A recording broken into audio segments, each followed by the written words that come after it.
আসসালামু আলাইকুম, সবাইকে বেসিক সায়েন্সে স্বাগতম।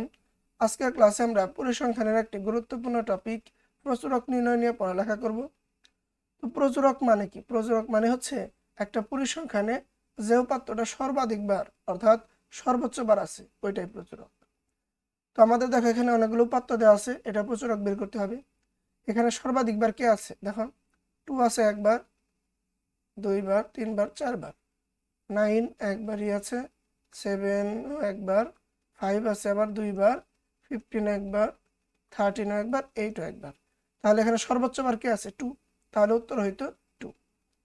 তবে এটা যদি সংক্ষিপ্ত বা ক নম্বরে আসে একটু সাজাই দিবা। এমসিকিউ হইলে তো খালি উত্তর বলে দিলেই হবে, তাই না? 5, 15, 13, 2, 5, 2, 8, 2। তারপরে লিখবা উপাত্তগুলোর মধ্যে 2 সর্বাধিক 4 বার রয়েছে, অতএব প্রচুরক কত হবে? 2। বোঝা গেছে? চলো আমরা এবার পরের প্রশ্নে যাই। এই প্রশ্নে দেখো একটা গণসংখ্যার সারণী দেওয়া আছে, এটাই বেশিরভাগ প্রশ্নে আসবে। এটা খুব একটা আসে না, আসলে এমসিকিউ আসবে হয়তো। ঠিক আছে, তখন তো দেখে বেরোতে পারবা যে প্রচুরক আসলে কি। তো এখানে দেখো আমাদের একটা সারণী দেওয়া আছে, এই সারণী থেকে প্রচুরক বের করতে হবে। তো প্রচুরক নির্ণয় করতে গেলে গণসংখ্যা সারণী হতে প্রথম কাজ হবে এই সারণী যা আছে দেখে দেখে তোলা। তাহলে সারণীটা লেখো, আর এখানেও প্রচুরক নির্ণয়ের প্রয়োজনীয় সারণী।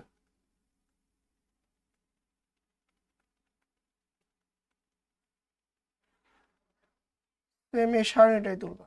ওকে, দুইটা সারি ছিল, দুইটা সারি দাও।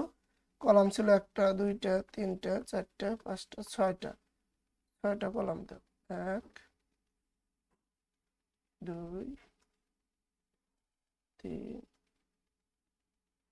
4 5 6। এখানে হবে আমাদের শ্রেণী ব্যাপ্তি গণসংখ্যা। শ্রেণী ব্যাপ্তিগুলো তুলো। 41 থেকে 50, 51 থেকে 60, 61 থেকে 70, 71 থেকে 80, 81 থেকে 90। 5 7 13 6 9। ওকে, এবার লেখো এখানে। দেখো এখানে আমাদের প্রচুরক শ্রেণী বের করতে হবে। এটা করার জন্য তাকাবা গণসংখ্যা সর্বাধিক কোথায় আছে, এই যেখানে। তাহলে এই শ্রেণী হচ্ছে আমাদের প্রচুরক শ্রেণী। ঠিক আছে, এটাই লিখতে হবে। দেখবে এখানে গণসংখ্যা সর্বাধিক 13 আছে 61 থেকে 70 শ্রেণীতে, অতএব প্রচুরক শ্রেণী 61 থেকে 70।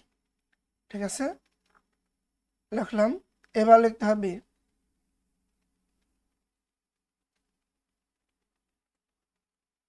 এখানে এল। এল কি? এল হচ্ছে প্রচুরক শ্রেণীর নিম্ন সীমা। তাহলে প্রচুরক শ্রেণী এটা আমাদের নিম্ন সীমা মানে ছোট মান কত? 61। তারপরে দরকার এইচ, শ্রেণী ব্যাপ্তি। শ্রেণী ব্যাপ্তিটা হিসাব করো। দেখো এটা আমাদের বিচ্ছিন্ন শ্রেণী ব্যাপ্তি না? দেখো এখানকার উচ্চ সীমা 50, তারপরে কি 51, দুইটা ভিন্ন বিচ্ছিন্ন শ্রেণী ব্যাপ্তি।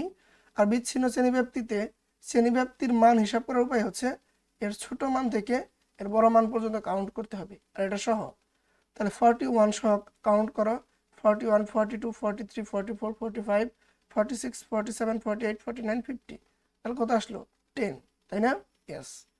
আর যদি এখানে মিলতো 50-র পরে এখানে 50 হইতো, তাহলে 42 থেকে কাউন্ট করতে, তাহলে মানে 41কে বাদ দিয়ে কাউন্ট করতে হইতো, ঠিক আছে? তখন 9 হইতো। যদিও আমাদের বিচ্ছিন্ন শ্রেণীব্যাপ্তি খুব একটা থাকে না, তাহলে আমরা এল বের করলাম, এইচ বের করলাম। আমাদের সূত্রে এখন দরকার F1 F2। F1 মানে কি একটু বোঝো। F1 মানে হচ্ছে প্রচুরক শ্রেণীর গণসংখ্যা। এটা আমাদের প্রচুরক শ্রেণীর গণসংখ্যা না? ইয়েস, এটা আমাদের প্রচুরক শ্রেণী। এই শ্রেণীর গণসংখ্যা মাইনাস, সরি লিখি, প্রচুরক শ্রেণীর গণসংখ্যা মাইনাস তার পরবর্তী শ্রেণীর গণসংখ্যা কত? 7। কত আসে? করি, আসে হচ্ছে আমাদের 6, তাই না? ইয়েস, 6 আসে। তারপর F2 কি? প্রচুরক শ্রেণীর গণসংখ্যা মাইনাস পরবর্তী শ্রেণীর গণসংখ্যা। পরবর্তী শ্রেণীতে গণসংখ্যা কত? 6। তাহলে 6 মাইনাস করলে কি আসবে? এখানে আসবে আমাদের 7, তাই না? ইয়েস, সিরিয়ালে লিখি তাহলে একটু ভালো দেখা যাবে। 7। ওকে, আমাদের সবগুলো মান বের করা শেষ। এবার লেখা সূত্র। অতএব প্রচুরক L plus F1 divided by F1 plus F2 into H। L কত আমাদের? 61। F1 কত পাইলে? 6, আবার 6 প্লাস 7 ইন্টু H মানে হচ্ছে 10। 61 যা আছে তাই। আমরা জানি ভগ্নাংশের সাথে পূর্ণ জিনিস গুণ হলে এটা ভগ্নাংশের লব মানে উপরেরটার সাথে গুণ হয়। তাহলে 6 10 60, নিচে হবে কত? 13। এবার 60 ভাগ দাও 13 দিয়ে, কত আসে?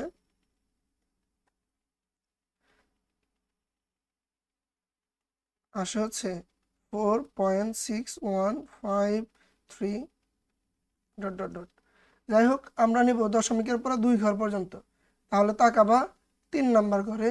এখানে যদি 5 বা 5-এর বড় হয়, 5 বা 5-এর বড় মানে কি? 5-এর বড় 6 7 8 9 এরকম হয়, কিংবা 5 হয়, তাহলে তুমি আগেরটারে 1 বাড়াই দিয়ে বাকিগুলো বাদ দিয়ে দিবা আর লিখে দিবা প্রায়, তাই না?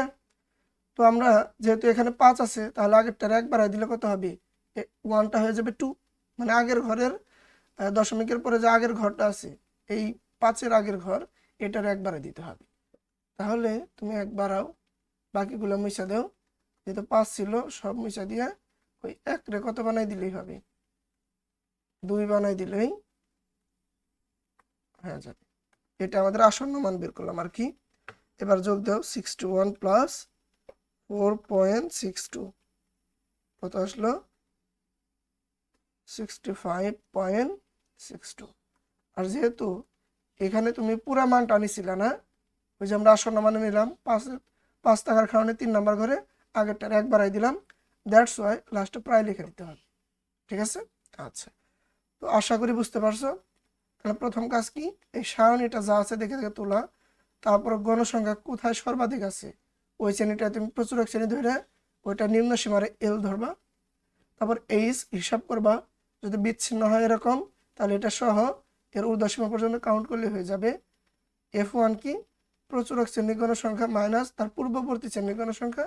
আর F2 হচ্ছে প্রচুরক শ্রেণীর গণসংখ্যা মাইনাস তার পরবর্তী শ্রেণী। আমাদের কত ছিল? 6। এটা মাইনাস করলেই আমরা F1 F2 পাবো। তারপরে সূত্রে মান বসাই দিলেই, ক্যালকুলেশন করলেই আমরা উত্তরটা পেয়ে যাব। তো আশা করি তোমরা বুঝতে পারছো। তোমাদের সাথে দেখা হবে পরবর্তী ক্লাসে। ধন্যবাদ। আল্লাহ হাফেজ।